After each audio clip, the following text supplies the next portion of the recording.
Is the future predetermined? John Chandler. I need a warning. Was I always a Durbinator? Do I even have free will? You think you're human?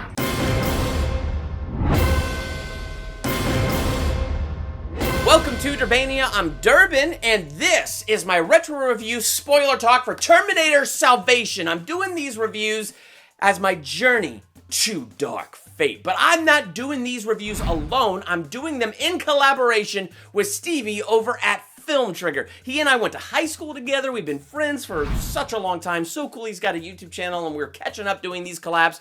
So after I'm done with my review here, be sure to flip over there to his channel and check out his thoughts on Terminator Salvation. And after Dark Fate, we're gonna come together on Durbania and rank all the Terminator movies worst to best. Also, be sure to check out Cody Leach's thoughts on Terminator Salvation as well as Sean Chandler. Links to all of those videos in the description below. We've been at war since before either of us even existed. I'm Batman. I think I like this one a little bit more than most people, and I'm giving it a solid B. It's nowhere near as good as the first Terminator movie, definitely not as good as the second Terminator movie, but I think for me, it's tied with Terminator 3. What I liked about Terminator 3, fun, pure action movie. What I liked about Terminator Salvation is the whole different side of things that we actually get to see in this movie. I thought it was clever, taking us to the time of the actual war of man versus the machines, deep into the future of 2018. Bum, bum, bum. Oh no. What will 2018 be like? Will it be filled with machines taking over the world? According to this, yes, last year was a future of the machines taking over the world. But I thought it was a cool perspective. I thought it was cool to see John Connor grown up as the general. Yeah, it was Christian Bale, and yes, he definitely had his Batman voice going. I know what you are, even if you don't. But it was still cool to see John Connor at this phase in his life.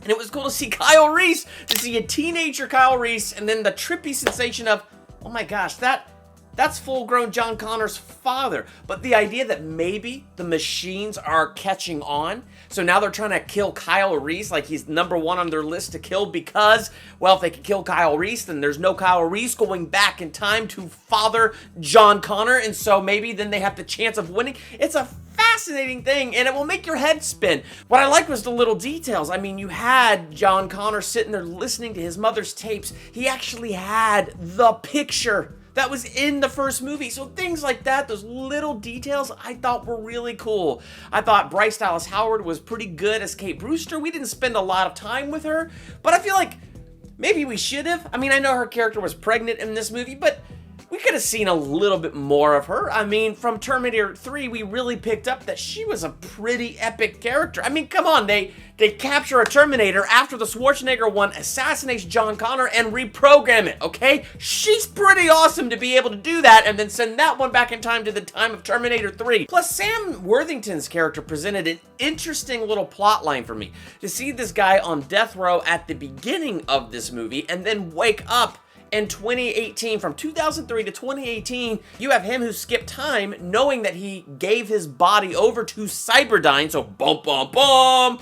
But to see that he's been a Terminator this entire time, and what I kind of liked about it and what I liked about his performance is you root for him. You like him. I felt bad for him in this. And so when he and that girl kind of just, you know, have lovey-dovey eyes for each other and she sees the good in him even though he feels guilty for his past sins and is totally out of place with wherever he is in the world right now, and he's just trying to get to San Francisco to find Cyberdyne, the people that he sold his body over to, so he can just figure out what is going on and why am I here.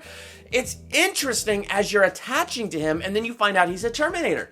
But it's not just that you find out he's a machine, because you kind of guess that that's coming.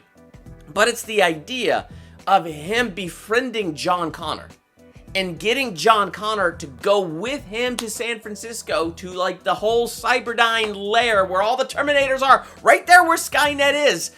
That was all part of the program. It was part of the plan. I mean, here we are thinking that because they came across that place where Sam Worthington was and that bomb goes off, which was a pretty cool sequence from the point of view of the backseat of the helicopter that Christian Bale was flying. I thought that was just kind of a cool little thing. And you think that maybe they didn't finish programming him. You think that maybe he's off, their, leash, but he's not. The whole thing was a plan, and he infiltrated everything perfectly. You think you're human? I am human.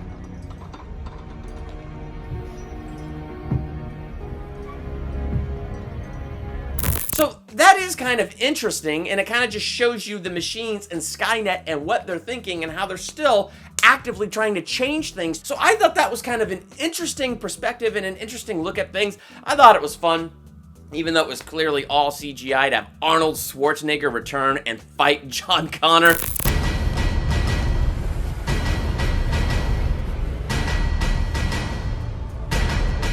I liked Terminator Salvation. I thought it was pretty good and pretty cool of Sam Worthington's character to lay down his life and actually give up his heart to save John Connor, and then to see John Connor and Kyle Reese meet, and that look on John Connor's face when he actually meets his father, who is a teenager and he's an adult.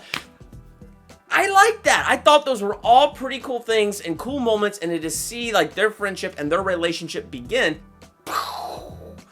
Anyway, Terminator Salvation gets a solid B from me. Now, I'm not doing these Terminator reviews alone or this journey to Dark Fate alone. I'm doing this with Stevie Cade over there at Film Trigger. So make sure to go over there and check out his channel and subscribe to his channel and see what his thoughts are on Terminator Salvation. And as we go through these Terminator movies building up to Dark Fate, after Dark Fate, and after we review that on our own separate channels, we are going to come together here on Durbania, and we are going to rank all of the Terminator movies worst to best. So be sure to check out his channel and get his perspective, and also check out Cody Leach and Sean Chandler and see what did they think of this movie as well. So in the comments below, I look forward to your thoughts on Terminator Salvation. Are you excited for Dark Fate?